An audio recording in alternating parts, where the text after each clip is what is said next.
Welcome to another episode, everyone.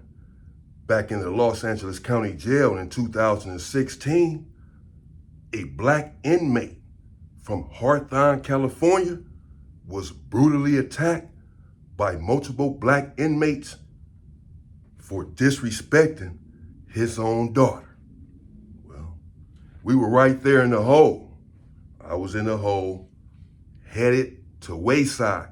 The county jail was done with me, said that I had too much influence and was kicking me out, sending me to Wayside. But I had a couple of tricks up my sleeve to stay right there in the county jail until I was finished taking care of certain business that needed to be taken care of.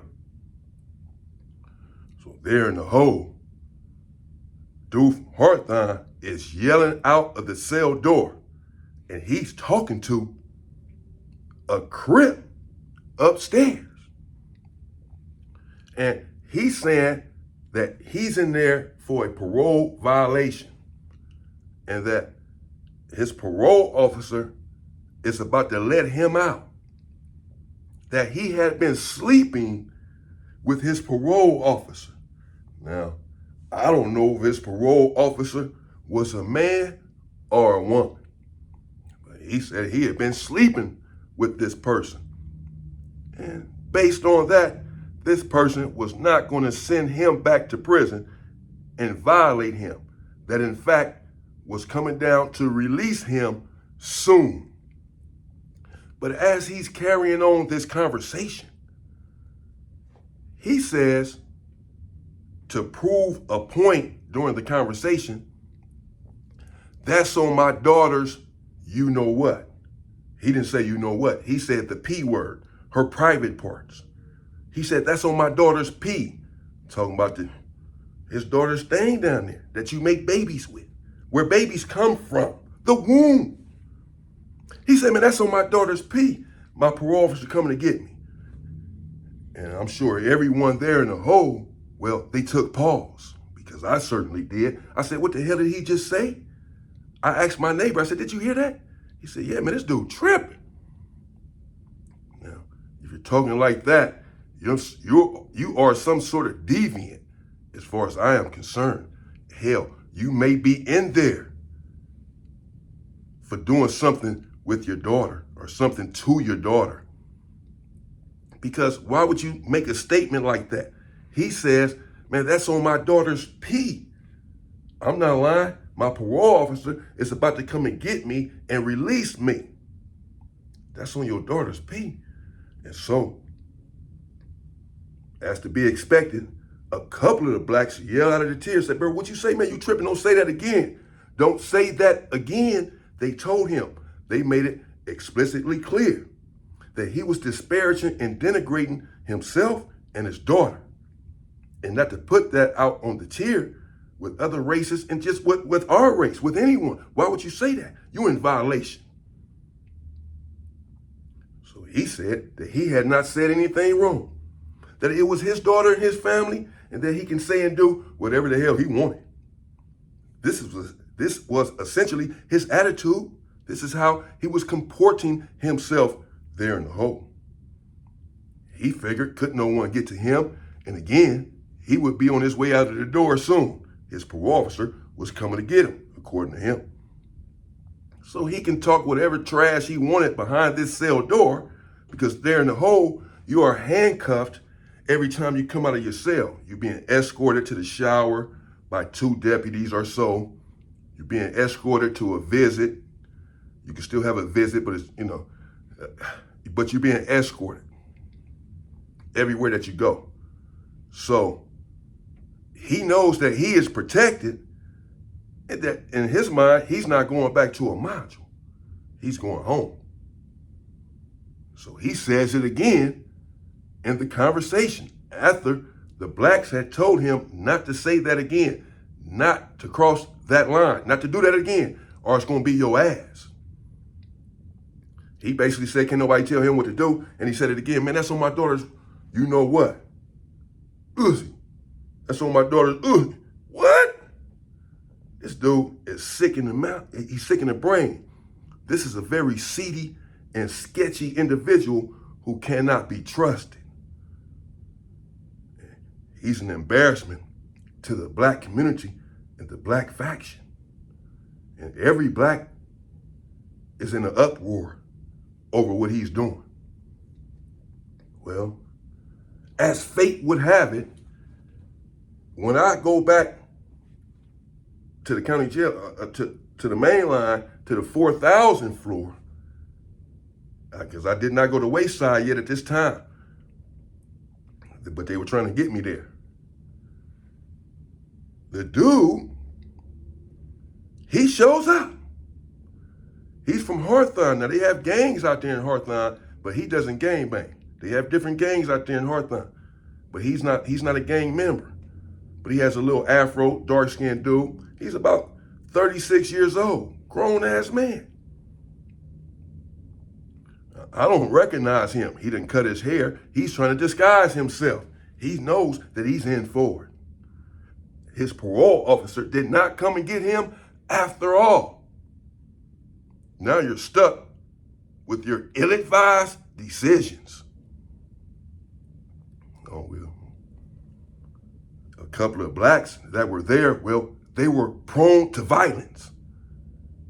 Most of the blacks there are prone to violence because you're going to be tested in the county jail by your opposition and even your own faction. They want to make sure that you have the mettle to stand up to said opposition.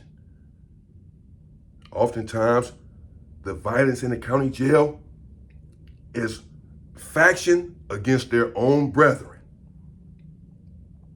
to test your mettle. And so everyone there, if they're on the main line, has been through something or is going through something in the Los Angeles County Jail. Everyone is tested, battle tested, then been through riots, etc. And there's a certain protocol even there in the Los Angeles County Jail that must be adhered to. He had violated and flouted this protocol. Yeah, we all took umbrage to that. And so the couple of blacks that were there, that were seedy individuals as well, decided that they would volunteer to brutalize this individual that had crossed a line that you cannot return from. A crime against a child. No, we're not sure if he had committed a crime against a child or his daughter. We were trying to get his paperwork. He was acting like he didn't have his paperwork, that he had to holler at his attorney and get his paperwork. Well, that's going to take some time. And by then, he'd been enrolled up, meaning went PC, left, caught wind that he's about to be attacked and said, oh no, I'm out of here. Well, he has to be attacked before this happens. And so sometimes people say they don't have the paperwork as a stall tactic. They know that the paperwork will indeed reveal that they are shady, diabolical characters worthy of deletion. So they're going to stall and make an exit plan. This happens all of the time, and we're not going to let that happen here. So he's claiming that he does not have his paperwork. Okay, fine. Now, the blacks said that they're sure that this is him. Finally, we told him, bro, is that you that was just in the hole yelling out on the tier to the homie upstairs? Yes or no? Don't lie, tell the truth. We know that that's you. You didn't cut your hair. The homies here said that that's you. They know you. They knew you in a module before you even went to the hole. Are you waiting on your parole officer to come and get you? He said, yeah.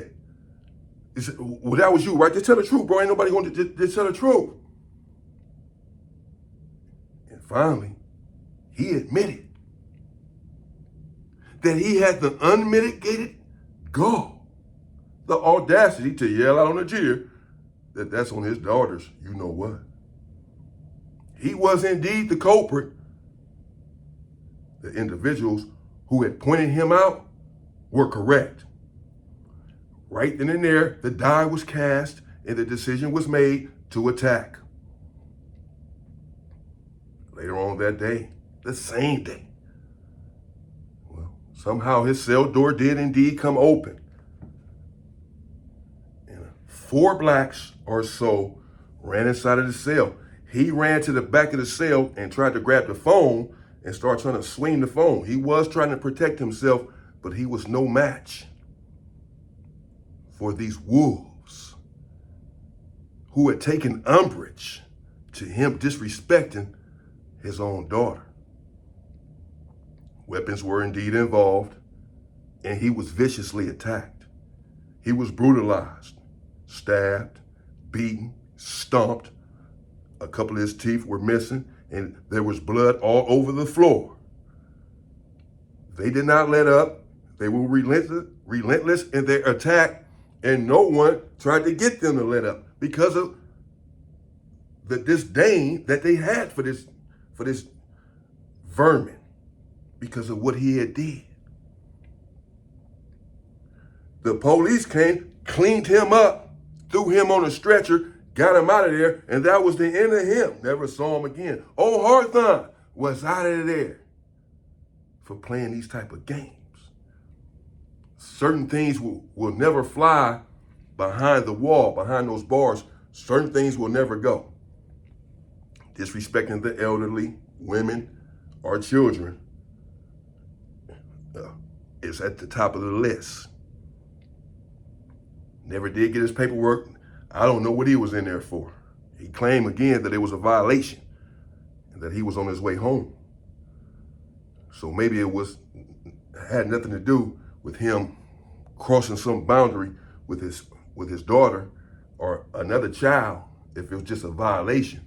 But who can believe anything that comes out of his mouth? I never got the paperwork. I don't know what he was in there for.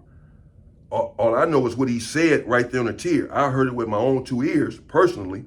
Everyone else did as well. And that was it.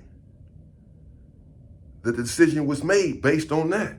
And he was attacked violently and viciously, and he was brutalized and removed. There would be no crimes against children. These things are irredeemable. You cannot come back from them. If you go to prison for that, you will not make it out. Word to the wise. Stay safe and stay free, people.